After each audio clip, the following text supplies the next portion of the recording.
अस्सलामुअलैकुम अजीज तलबा और तालिबात। आज हम जो सबक पढ़ने जा रहे हैं इसका नाम है एक कहानी। ये मिर्ज़ा फरहतुल्लाह बेग ने लिखी है और मिर्ज़ा फरहतुल्लाह बेग 1883 ईस्वी में दिल्ली में पैदा हुए। उनकी तालीम व तरबियत भी दिल्ली में ही हुई और इनकी वफात 1946 ईस्वी में हैदराबाद में हुई। इनकी बाकी जानकारी हम इंशाल्लाह नोट में हासिल करेंगे। तो ये मैंने आपकी जानकारी के लिए थोड़ा सा यहाँ पे लिखा है। तो यहाँ पे कुछ अल्फाज माने हैं। खुसर फुसर का मतलब है जब हम धीमी आवाज में बात करते हैं एक दूसरे से तो उसको खुसर फुसर कहते हैं। कुश्तम कुश्ता यानी गुत्थम गुत्था।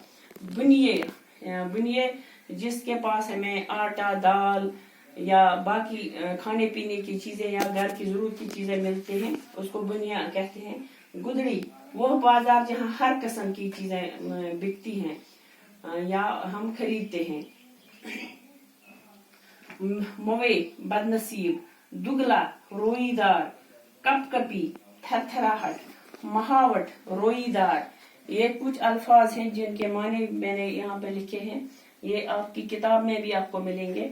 तो बच्चों ये कहानी जो मिर्जा फरहतुल्लाह बेग ने लिखी है ये एक सबक आमोज कहानी है कि जो लोग जिंदगी की अच्छाइयों को ही देखते हैं, यानी जब हम किसी की अच्छाइयों को देखते हैं हम उन्हीं पे अमल करते हैं। बुराइयों को देखकर उनसे हम किनारा कशी अख्तियार करते हैं।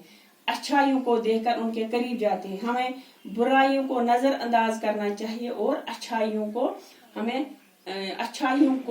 याद रखना चाहिए, बुराइयों को नजरअंदाज करना चाहिए। जब हम किसी की बुराइयों को नजरअंदाज करते हैं, अच्छाइयों को अपनाते हैं तो वो उनसे और अच्छा बनने की कोशिश करते हैं, उनसे उनको हौसला मिलता है। तो बच्चों जब हम भी बच्चे थे, आप भी छोटे बच्चे हैं, हम भी अपने बड़ों दादा दादी या नाना नानी को जाहिर करते हैं ये ख्वाहिश कि हमें कहानी सुनाओ, कहानी सुनने की ख्वाहिश जाहिर करते हैं।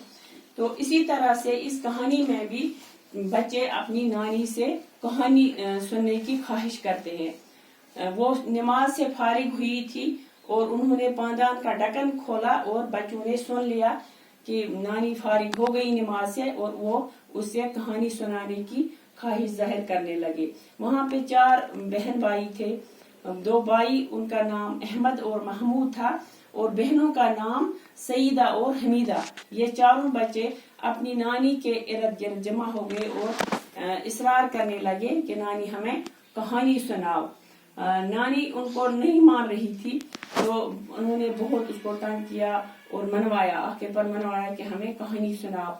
उनकी बहनें कहती थी हमें तोता मैना की कहानी सुनाओ। बच्चे 2 भाई जो दो थे वो और कोई कहानी कहते थे, लेकिन आखिर पर नानी ने कहा आप सब चुप हो जाओ, मुझे सोचने दो। तो उसने कहानी सुनाना शुरू कर दिया और कहा कि एक बुढ़िया थी, वो बहुत गरीब थी, उसका शौहर मर गया था और उसके पास एक 4 साल का बच्चा था। वो बहुत छोटा था। वो सूत काटती थी और जाकर बाजार में यानी गुदड़ी जो मैंने यहाँ पे लिखा है बाजार में बेच देती थी और वहां से अपने जरूरत या खाने पीने की चीजें कपड़े जो कुछ भी उसको घर में जरूरत होता था वो खरीद कर लाती थी। इतने में इसने कुछ अरसे बाद इस बच्चे को जब थोड़ा सा बड़ा हुआ तो एक मौलवी साहिब के पास पढ़ने के लिए भेज दिया और आहिस्ता आहिस्ता जब ये बच्चा बड़ा हो गया तो ये अब खुद पढ़ाने लगा और पैसे कमाने लगा और इस बुढ़िया के घर में भी अब पैसा आने लगा। ये भी खाने की चीजें खरीदने लगी। आहिस्ता आहिस्ता इसके घर में पैसे जमा हो गए। तो जब अब वो इसका बेटा भी बड़ा हो गया था, घर में पैसे भी आ गए थे और जो जरूरत के सामान थे वो भी आ गए थे। अब ये सोच रही थी कि मैं इसकी शादी करवा दूं। इसने बहुत ढूंढा, बहुत खोज की और इसके लिए एक लड़की ढूंढ ली।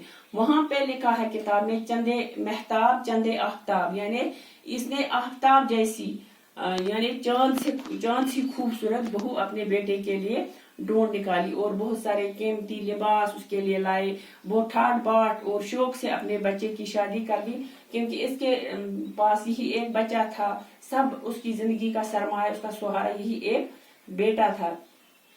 तो शादी करने के बाद इसकी बहू के एक दो दिन तक जब उसका ये निकाब उठा, तब इसने अपने रंग दिखाने शुरू कर दिए।